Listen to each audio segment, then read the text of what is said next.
नमस्कार, खबरों का पंचनामा देख रहे हैं आप। मैं हूं आपके साथ पूजा। हम लेकर आए हैं देश और दुनिया की 5 बड़ी खबरें जिस पे चर्चा के लिए मेरे साथ स्टूडियो में मौजूद हैं कैपिटल टीवी के एग्जीक्यूटिव एडिटर राजीव जी। सर, आपका बहुत बहुत स्वागत। धन्यवाद। सबसे पहले नजर हेडलाइंस पर। दरकते रिश्तों को संभालने में जुटे डोनाल्ड ट्रंप। ट्रंप ने पीएम मोदी को बताया खास दोस्त और बेहतरीन प्रधानमंत्री। भारत से बताया बहुत खास रिश्ता। ट्रंप के तेवर नरम पड़े तो पीएम मोदी ने भी दी प्रतिक्रिया। कहा उनकी भावनाओं का पूरा सम्मान। साथ ही पीएम मोदी नहीं जाएंगे अमेरिका। संयुक्त राष्ट्र की बड़ी मीटिंग से किया किनारा। एसआईआर पर मचे बवाल के बीच चुनाव आयोग की बड़ी तैयारी। देश भर में एक साथ लागू होगा एसआईआर। 10 सितंबर को बुलाई गई बड़ी मीटिंग। 9 सितंबर को होंगे उपराष्ट्रपति पद के लिए चुनाव। एनडीए और इंडिया ब्लॉक ने की पूरी तैयारी। इंडिया ब्लॉक ने बुलाई वर्चुअल मीटिंग। पंजाब में बाढ़ से हाहाकार, लाखों जिंदगियां संकट में। तो मुख्यमंत्री भगवंत मान भी है बीमार। तो पंजाब छोड़ गुजरात भागे केजरीवाल। खबरों की शुरुआत में सबसे पहले बात टैरिफ पर बैकफुट पर आए डोनाल्ड ट्रंप की। एक दिन पहले भारत को चीन के हाथों खो देने को लेकर ट्रंप ने बेहद विवादास्पद टिप्पणी की थी, लेकिन इसके कुछ ही घंटों के बाद ट्रंप ने डैमेज कंट्रोल करते हुए व्हाइट हाउस से बड़ा बयान जारी किया है। ट्रंप ने कहा कि मैं हमेशा मोदी का दोस्त रहूंगा। वो एक महान प्रधानमंत्री है, वो ग्रेट है। हालांकि उन्होंने ये भी कहा कि मुझे बस इस समय वो जो कर रहे हैं वो पसंद नहीं है, लेकिन भारत और अमेरिका के बीच एक खास रिश्ता है, इसमें चिंता की कोई बात नहीं है। कभी कभी ऐसे पल आते हैं। ट्रंप से जब पूछा गया कि क्या वो इस समय भारत के साथ रिश्तों को रीसेट करने के लिए तैयार है, तो उन्होंने कहा मैं हमेशा रहूंगा, मैं हमेशा पीएम मोदी का दोस्त रहूंगा। ट्रंप के अचानक से बदले बदले सुर क्यों? देखिए, ये अमेरिका की स्थिति बता रहा है।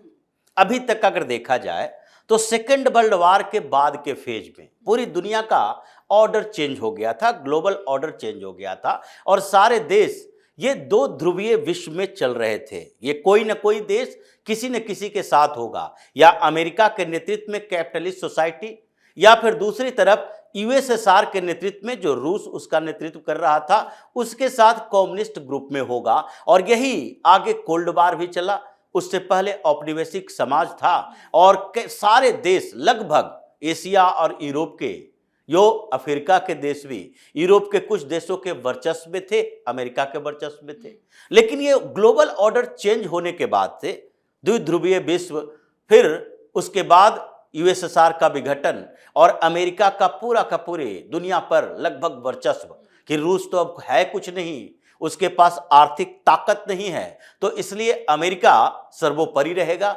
यूरोप को दबाकर रखा गया और यूरोप के देश भी छटपटाते रहे कि नहीं, हमें अमेरिका की जरूरत है सामरिक मुद्दों पर, आर्थिक मुद्दों पर नहीं। नेटो बनाया गया।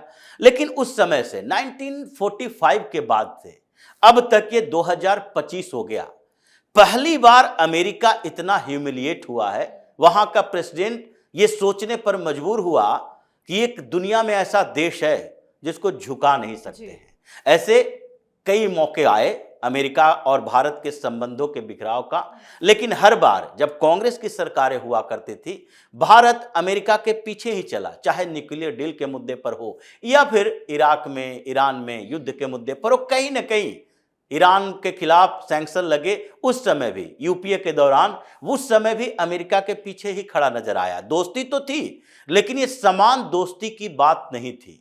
ये वही था कि अमेरिका के पीछे भारत खड़ा है या अमेरिका भारत के साथ खड़ा है। लेकिन इस बीच अमेरिका भ्रमित हो गया, ट्रंप भ्रमित हो गए और उनका ये भ्रम तोड़ा भारत ने, प्रधानमंत्री मोदी ने। इतने दिनों तक मशक्कत करने के बाद आखिरकार ट्रंप को यह कहना पड़ा, मोदी ग्रेट प्राइम मिनिस्टर हैं, हमारे अच्छे दोस्त हैं। तो इतने दिनों तक दोस्ती कहां चली गई थी?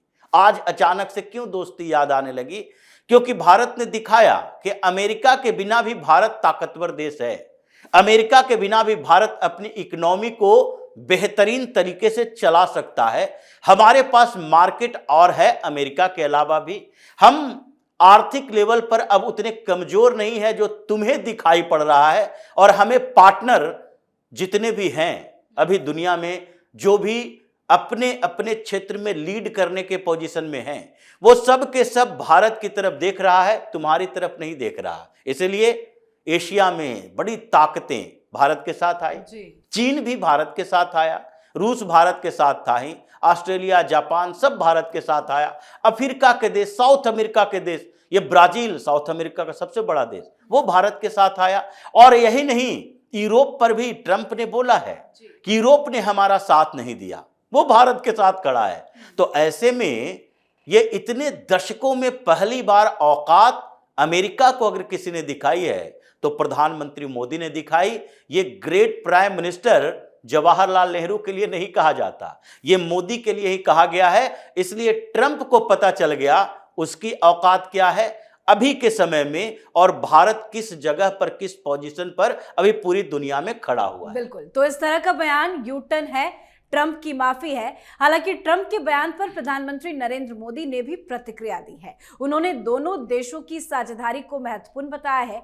पीएम मोदी ने भारत और अमेरिका के संबंधों पर पोस्ट करते हुए कहा कि मैं राष्ट्रपति ट्रंप की भावनाओं और दोनों देशों के संबंधों के प्रति उनके सकारात्मक आकलन की सराहना करता हूं।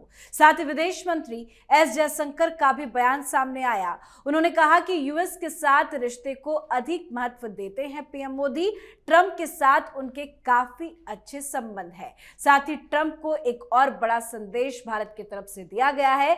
खबर यह है कि प्रधानमंत्री नरेंद्र मोदी संयुक्त राष्ट्र महासभा की बैठक में हिस्सा नहीं लेंगे, उनकी जगह विदेश मंत्री एस जयशंकर अमेरिका जाएंगे। पीएम मोदी का स्टैंड क्या है अमेरिका को लेकर? देखिए, प्रधानमंत्री मोदी ने यह बताया कि हम भावनाओं की कद्र करते हैं, क्योंकि हमने तो भावना तोड़ी नहीं थी। हमने तो अमेरिका को यह कहा नहीं था कि तुम हमारे ऊपर टैरिफ लगाओ। हमने राष्ट्रपति ट्रंप को नहीं कहा था कि तुम क्रेडिट लेते लेते लेते लेते भारत तक पहुंच जाओ। तुम आर्मेनिया, अजरबैजान, इन देशों की बात करो, लेकिन भारत पाकिस्तान का मुद्दा ऐसा है जिस पर आपका स्टैंड वही होना चाहिए जो ऑपरेशन सिंदूर के शुरू होने से पहले था, कि ये दोनों देशों के बीच संघर्ष होगा, लंबे समय संघर्ष होगा। अमेरिका को कोई लेना देना इससे नहीं है, जिसके साथ दोस्ती होगी, जिसके साथ वो खड़ा रह सकता है। लेकिन ये प्रधानमंत्री मोदी ने बताया कि अगर आप अपनी भावनाओं से खेलते हो, हमारी भावनाओं को ठेस पहुंचाते हो, तो हम उसका जवाब देंगे।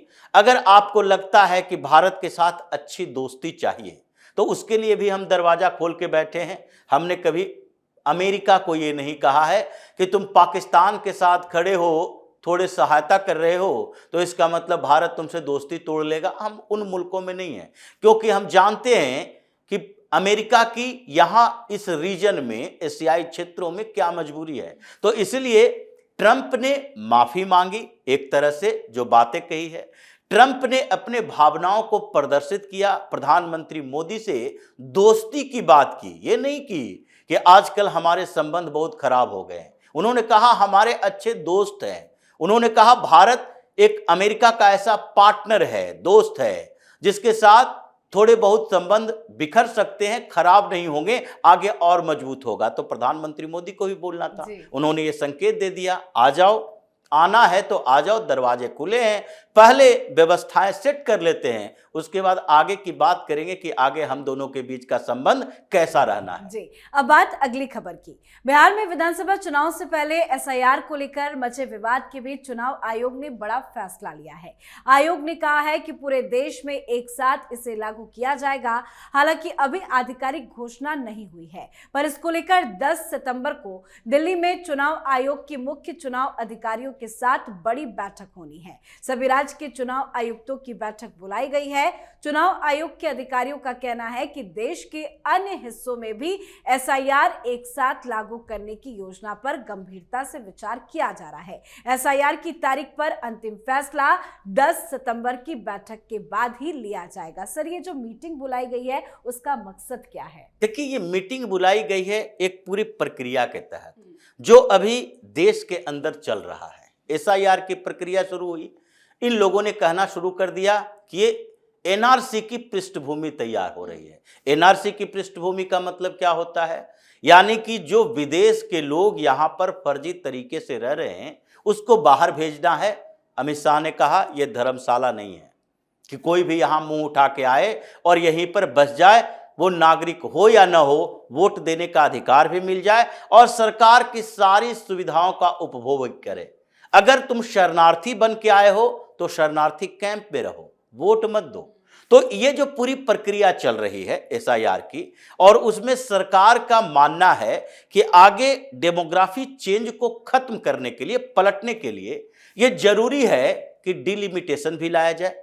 डिलिमिटेशन के लिए जरूरी है कि हर लोकसभा क्षेत्र, विधानसभा क्षेत्र में कितने ओरिजिनल वोटर है इसकी संख्या निर्धारित की जाए, क्योंकि फर्जी वोटर खत्म होंगे तो पता चलेगा कि एक लोकसभा क्षेत्र में जहां पर पहले 12 लाख वोटर थे, कट कटाकर 9.5 लाख हो गए।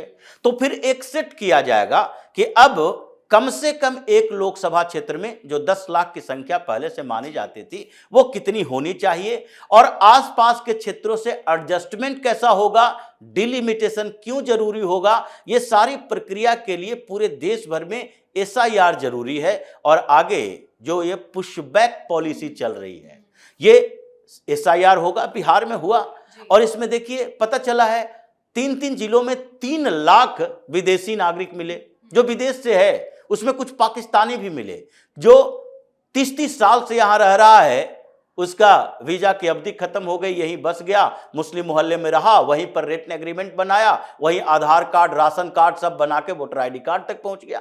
तो ये सारी प्रक्रिया है जो चुनाव आयोग से शुरू होगी, फिर गृह मंत्रालय तक जाएगी और उसके बाद गृह मंत्रालय नागरिकता साबित करने को कहेगी, ट्रिब्यूनल के पास जाएंगे। डिटेंशन कैंप के लिए कुछ दिन पहले ही गृह मंत्रालय से आदेश आए हैं कि जितने स्टेट और यूनियन टेरिटरी हैं हर जगह पर डिटेंशन कैंप बनाओ, क्योंकि सामान्य जेलों में इन लोगों को नहीं रखा जाएगा। तो ये पूरी प्रक्रिया बड़ा इशारा कर रहा है, चुनाव आयोग एक्टिव है, होम मिनिस्ट्री एक्टिव है, प्रधानमंत्री का आदेश है। तो इसका मतलब है कि एकाध साल के अंदर कुछ बड़े व्यवस्था परिवर्तन की कोशिश, तैयारी है। बिल्कुल। तो 10 सितंबर को होने वाली ये मीटिंग काफी महत्वपूर्ण है। साथ ही उपराष्ट्रपति चुनाव को लेकर सरगर्मियां तेज हो गई है। इसी सिलसिले में भारतीय जनता पार्टी के राष्ट्रीय अध्यक्ष जेपी नड्डा ने पार्टी सांसदों को मुलाकात के लिए बुलाया। हालांकि आज डिनर का आयोजन किया गया था, जिसे भारी बारिश और बाढ़ को देखते हुए रद्द करना पड़ा। पर 7 और 8 को कुछ कार्यक्रम तय किए गए हैं। तो वहीं विपक्षी इंडिया ब्लॉक ने भी एक वर्चुअल बैठक बुलाई है जो रात 8 बजे होगी। 9 सितंबर को उपराष्ट्रपति का चुनाव होना है। सर, उपराष्ट्रपति चुनाव के लिए एक तरफ एनडीए में क्या चल रहा है और इंडी अलायंस में क्या चल रहा है? देखिए, इंडी अलायंस में तो राहुल गांधी चल रहे हैं। ये वर्चुअल मीटिंग, वर्चुअल व्यक्ति और वर्चुअल वोटिंग, ये वही करते हैं। स्पीकर के चुनाव में यही किया था, मीटिंग की बात कर दी, मीटिंग कर लिया, कैंडिडेट घोषित कर दिया। वोटिंग के समय में कहा वर्चुअल वोटिंग होनी चाहिए, मतलब ध्वनि मत से पारित होना चाहिए, वोट करवाने की जरूरत नहीं है।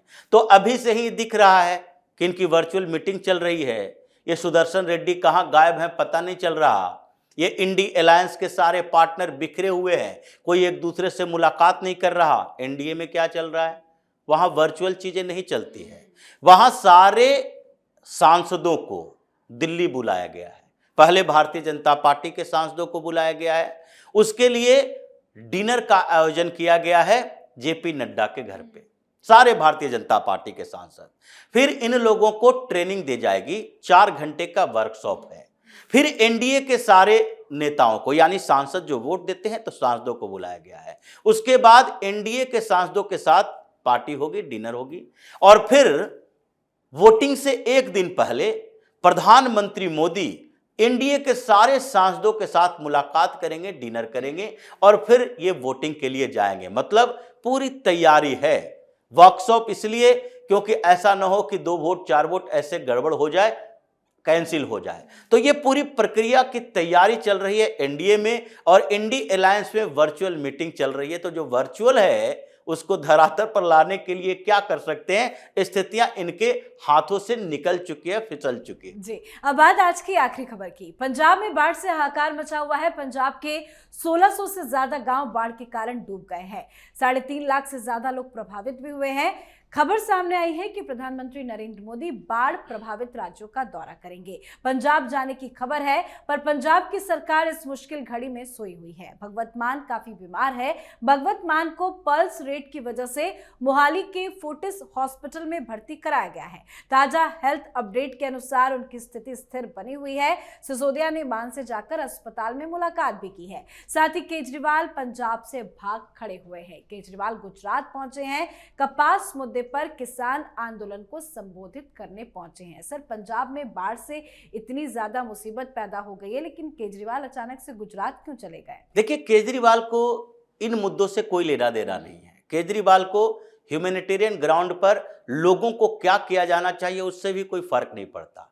इसको सिर्फ चुनाव दिखता है। अभी पंजाब की स्थिति देखिए, भगवंत मान बीमार हो गए, इनको वायरल फीवर हो गया था, पल्स रेट गिर गया, और ये इन लोगों का कहना है कि अभी 3-4 दिन और लगेगा उनको हॉस्पिटल से बाहर आने में। ये है आम आदमी पार्टी का हेल्थ मॉडल। दिल्ली में बोलता था, पंजाब में भी बोल रहा है, बड़े हॉस्पिटल बनवा रहे हैं, और मुख्यमंत्री के लिए कोई सरकारी हॉस्पिटल में कोई बेहतर डॉक्टर नहीं है। और वो भी किस बात के लिए? एक वायरल फीवर के कारण पल्स रेट डाउन हुए उस व्यक्ति का इलाज। ये कोई बहुत बड़ी बीमारी का इलाज नहीं है, हेल्थ प्रॉब्लम है, ये मानते हैं, लेकिन उसके लिए भी फोर्टिस में जाना पड़ेगा। सरकारी अस्पताल नहीं है जहां पर बेहतर डॉक्टर हुए। कहेगा कि पूरे दुनिया से सबसे बेहतर मॉडल हॉस्पिटल का, हेल्थ का हम लेकर आए थे दिल्ली में, और पंजाब में लेकर आ रहे हैं। खैर, वहां तक तो ये हेल्थ की बात है, लेकिन अभी पंजाब के अंदर सुखबीर सिंह बादल, उनकी सरकार नहीं है, अकाली दल के नेता हैं। भारतीय जनता पार्टी से आगे बात चल रही है गठबंधन की। भारतीय जनता पार्टी, यहां तक कि कांग्रेस के नेता गांव गांव में घूम रहे हैं। सुखबीर सिंह बादल अभी कैश बांट रहे हैं, पैसे पंचायत प्रमुख को कि आप अपने यहां व्यवस्था कीजिए। 20,000 लीटर डीजल बांट चुके हैं कि ट्रैक्टर ट्रॉली से मड, ये मिट्टी गाद निकालने, कुछ काम करने के लिए उन लोगों को समस्या हो रही थी। हर कार्यकर्ता अकाली दल का, भारतीय जनता पार्टी का, कांग्रेस का मैदान में उतरा हुआ है उन लोगों की सेवा करने के लिए। और इसके बड़े नेता कहां हैं? ये जा रहा है गुजरात में आंदोलन करवाने के लिए, अरविंद केजरीवाल। 2 दिन पहले गया, चंडीगढ़ में मुलाकात किया, बैठा उठा और फिर वापस चला गया। अगर मुख्यमंत्री बीमार है और तुमने कोर्ट से इस बात के लिए पेशी से छूट मांगी कि हमें पंजाब में सेवा करना है जाके, तो पंजाब में बैठो। जब उद्घाटन करना होगा, वहां उपभोग करना होगा, काफिले के साथ गाड़ियां चलती थी अरविंद केजरीवाल की, गिनती नहीं हो रही थी कितनी गाड़ी इसके आगे पीछे है पंजाब के अंदर। लेकिन अब जब समस्या आई है तो ये दिखाई नहीं दे रहा, इधर उधर भाग रहा है। तो इसलिए पंजाब में जो बाढ़ आई है, इस बाढ़ के पानी में आम आदमी पार्टी डूब जाएगी। जैसे स्थितियां दिख रही है कि ये एक तरह से जो कहते हैं नेचुरल जस्टिस, वही प्राकृतिक न्याय है इसके साथ, कि एक ऐसी अव्यवस्था हो, आपदा हो, जिसमें आम आदमी पार्टी की पोल पट्टी कलई पूरी तरह से खुल जाए। जी बिल्कुल सर, बहुत बहुत धन्यवाद सर समझाने के लिए। तो खबरों का पंचनामा में आज के लिए फिलहाल इतना ही। देश विदेश की बाकी खबरों और उनके सटीक एनालिसिस के लिए देखते रहिए कैपिटल टीवी। हमें लाइक कीजिए, शेयर कीजिए और कैपिटल टीवी को सब्सक्राइब कीजिए। नमस्कार।